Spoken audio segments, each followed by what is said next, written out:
salad or salsa from Gaza.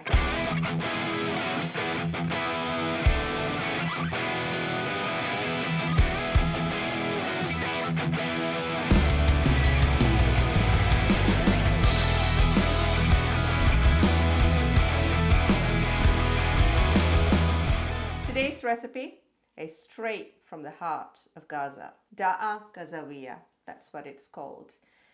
Salata Gazawiyyah can also be called, as in Gazan salad. Its texture, as you'll see, is more like a salsa.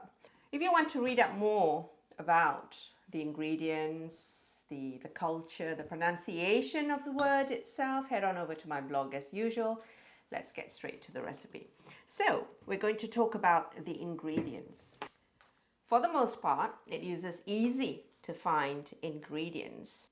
So if I were to translate the essence of the recipe itself, I would call it a hot tomato and dill salsa, because its texture is like that of a salsa. Now let's take a look very quickly, take a look at the ingredients. We've got tomatoes, we've got salt, we've got lemon juice, we've got olive oil. I've got Palestinian olive oil here, but of course. And we've got dill, I've got a shallot. You can use a small onion, a tiny amount of onion, a garlic, and chillies. Now this is traditionally a hot-ish salsa or salad. So it is up to you how hot or how mild you want to make it. Jalapeno, bird's eye, or whatever chilies that are local to where you live.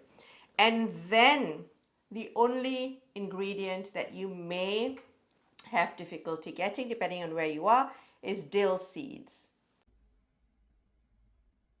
In my last video, Somakia, we used dill seeds quite a bit to finish off the recipe, if you recall. I'll give you the link for you to get it online. So that's it.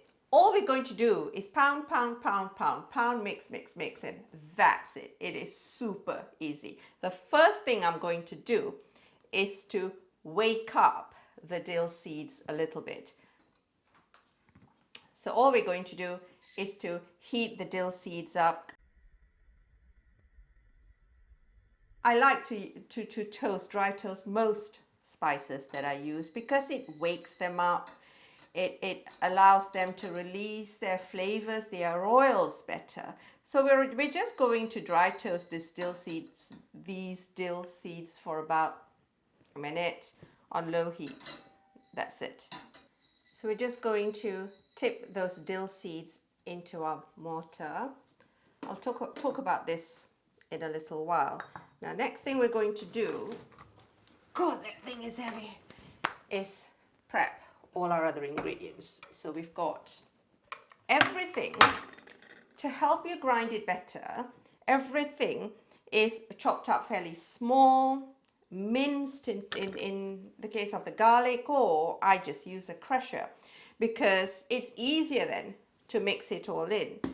So let's move everything off and let's get started with chopping everything up. So the garlic, I'm just going to crush it because I'm lazy like that. And then let's do the chilies. What do you think? Spicy? Mild? Let's go for spicy, shall we? So we're going to do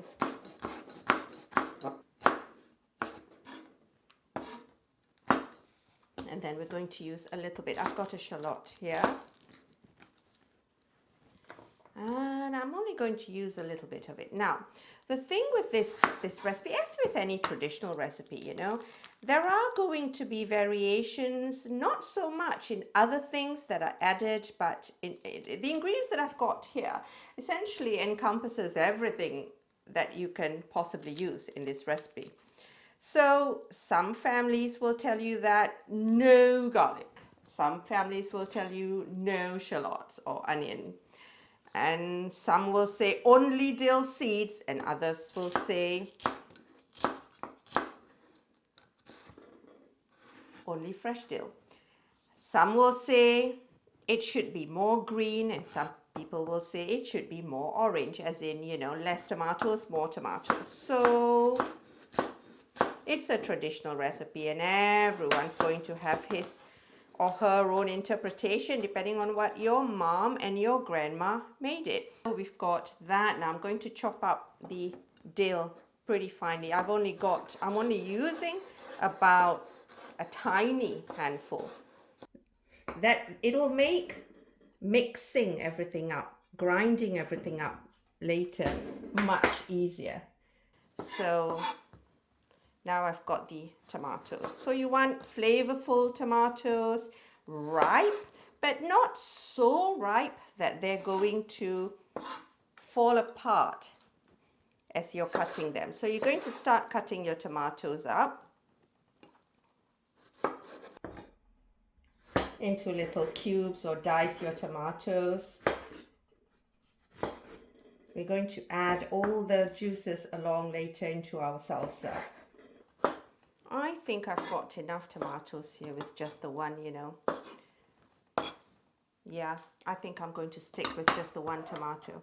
So set that aside. Let's get rid of all these things. I'm going to hang on to that tomato in case I decide to add it later. Okay, so we're going to start. Oh, they're in there, my dill seeds. We're going to start with our dill seeds. And so we add a little bit of salt in there to help the dill seed grind. And of course, our salsa needs salt as well. So we're going to go round and round and round. So traditionally, this salsa would be made in little clay pots called Zibdiya, untreated, unglazed, and made in Gaza. And so, you know, you can use a regular mortar for it. So there we go. We want to grind it until our dill seeds are pretty much a powder. So you need something rough. You don't want a sort of smooth mortar to do this in. Now, if you want to go down the clay, the whole clay route, any unglazed clay pot will work for this. If you've got a pottery around you, I'll go online. I did, and there are so many about that size available. This is the base of a tagine, so sometimes I make it in this. So, but a pestle and mortar, regular pestle and mortar will do too. So there we go. That's pretty much ground to a fine powder. The order of the ingredients will allow you to work on each ingredient, to allow the ingredient to be pounded or ground or broken down as much as possible. So it's raw garlic, so you don't really want too much of it unless you do. So one medium clove, and after crushing, I suppose it'll become one small clove. So that's our garlic in there.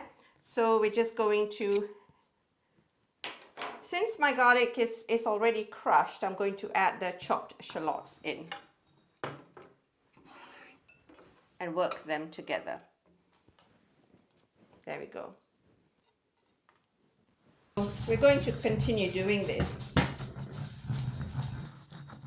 So next, we're going to add, I think, the tomatoes. I'm tempted to add the dill seeds so I can crush them. Tell you a secret, I cannot stand dill.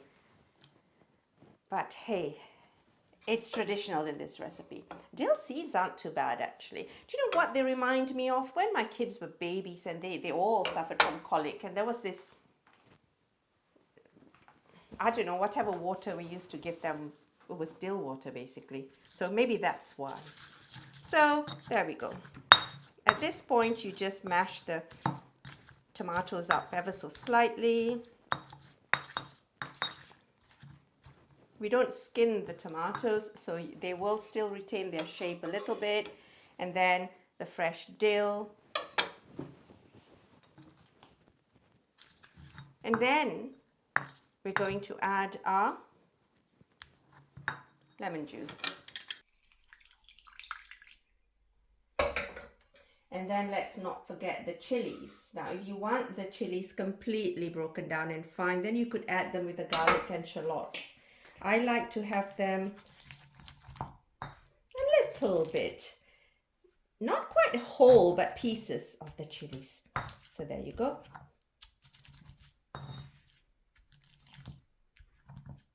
This is going to be good. And then our olive oil.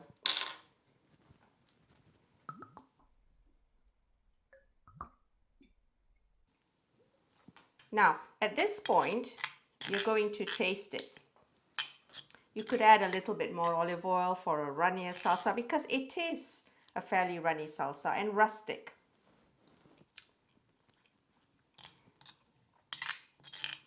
I think a little bit more olive oil and lemon juice. So the whole thing.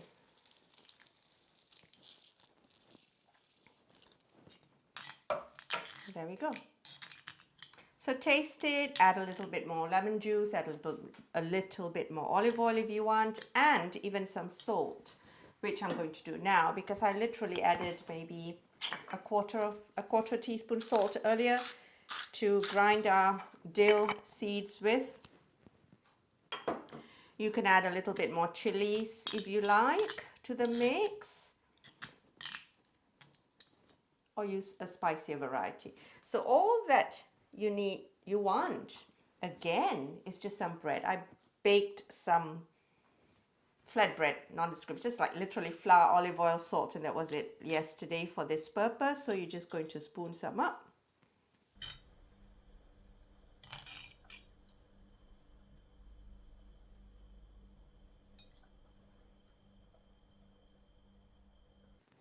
And enjoy.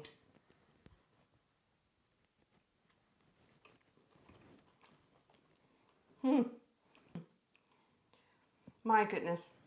So good. So simple. So good. Even for a dill hater like me. You can't taste the dill. Everything comes together.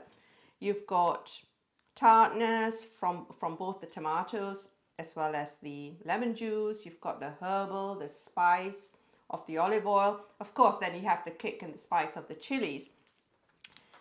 Because I only used a little bit of onion or shallots and garlic, they don't stand out. So everything comes together. It's an absolutely delicious salsa.